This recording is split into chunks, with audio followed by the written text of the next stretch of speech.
For several years, the Israeli government was forcibly administering birth control to a segment of its minority population, with doctors injecting Ethiopian Jewish women against their will with a contraceptive, Depo-Provera. But it wasn't until this January that a government official finally acknowledged it. One investigative journalist who interviewed 35 Ethiopian immigrants found that they were being intimidated and threatened into taking the shots, while being told that they were merely inoculations. But many speculate it was all part of a deliberate attempt to restrict an expanding minority in the country. You see, over the last 2 decades, Israel's experienced a significant influx of Ethiopian immigrants. There now being close to 130,000 living in the country. And while the government has finally put an end to this inhumane, insane population control tactic, the story has shed a light on a dangerous contraceptive that's now being pushed and administered on women of color all over the world, including right here in the U.S. So here to talk about the use of Depo-Provera and how this is targeting minority populations in both here and abroad, I'm joined now by Randy Short, President and National Spokesperson for the Anti-Depo-Provera Clergy Coalition. Thank you so much for coming on. Thank you for having me. So Israel allegedly put this to an end. Can you talk about what you know about the health effects, though? Because obviously women were being administered this for years without knowing about them. Well, the drug was first patented in 1959. By the middle 60s, there were a lot of unethical experimentations done, in particular the Grady Clinic study in Georgia on poor black and poor white women. God knows how many people died. This drug did not get approved until 1993-94, but during that time that was used on women all over. The effects of it are serious: excessive bleeding, osteoporosis, breast cancer, cervical cancer, heart attack, stroke, ectopic pregnancies, excessive weight gain, which can lead to type 1 or 2 diabetes, short or long-term infertility, maternal death. It strips the epithelium, the inner part of the woman's womb, making her more susceptible to all STIs and STDs.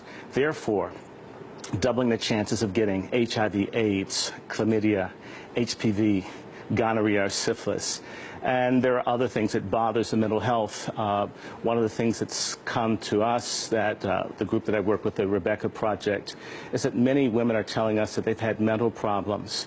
The FDA in 2004 was so concerned about the dangerous nature of Depo-Provera that they issued a black box warning, which is the most serious warning that can be issued by the FDA about how dangerous this drug is. And despite this warning, this black box warning, it's still being administered under multiple agencies to multiple countries around the world. Yes. Who is administering it? Why?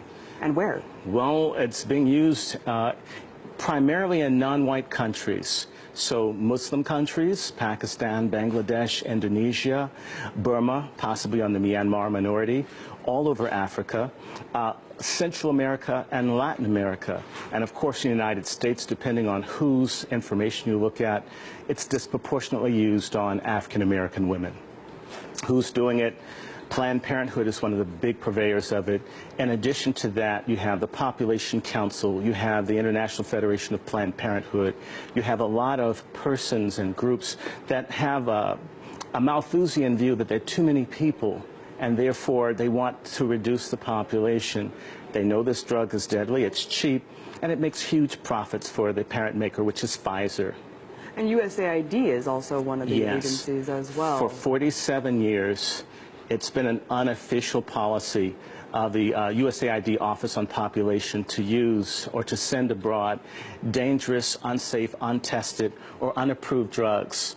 And you said that this is being obviously disproportionately affecting minority populations. Yes.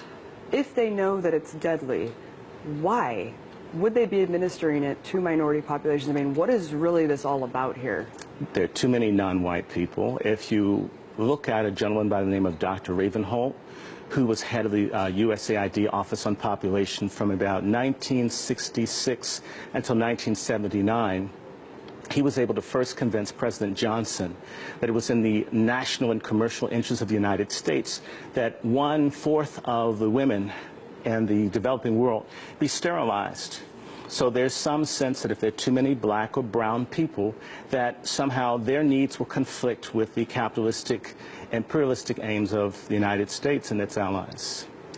And there's been multiple lawsuits against Pfizer for the detrimental health effects from this drug, but they seem to be getting away with it and seem to keep, direct-to-consumer advertising. Well, how are they doing this? Well, they're making a lot of money. The U.S. Department of Justice has sued them in the last 10 years and fined them about $6 billion. But if you're making billions and billions, it's the price of doing business. But you have to understand, the people that are being steered towards this drug are poor, they lack education and legal representation, and they're being tricked, so they don't know. Now, you have to understand, Pfizer lost in Canada, they've lost in Europe, but they go to countries where they can't be sued. You can't sue from Nigeria here. You can't sue from Mozambique here. So you can go to countries where you either have a corrupt government structure or they're coerced, or should I say they've constructively manipulated into having this drug as part of their international foreign aid. Do you see what I'm saying? So the women become just chess pieces in a Malthusian eugenics game. And so you think this goes beyond just a corporation making as much money as it can, pushing it on as many people as it can. You think it actually goes down to, this is a modern day form of eugenics. And genocide, yes. And it's happening here in the U.S. as well. Yes, it is. Well, that's very shocking, and we'll definitely follow up with this story. Very disturbing. Thank you so much for coming on. Right. Thank you for your time. Randy Short, President, National Spokesperson. And I'm with the Rebecca Project on Human Rights. Absolutely. All right, thank you so much. Thank you. All right.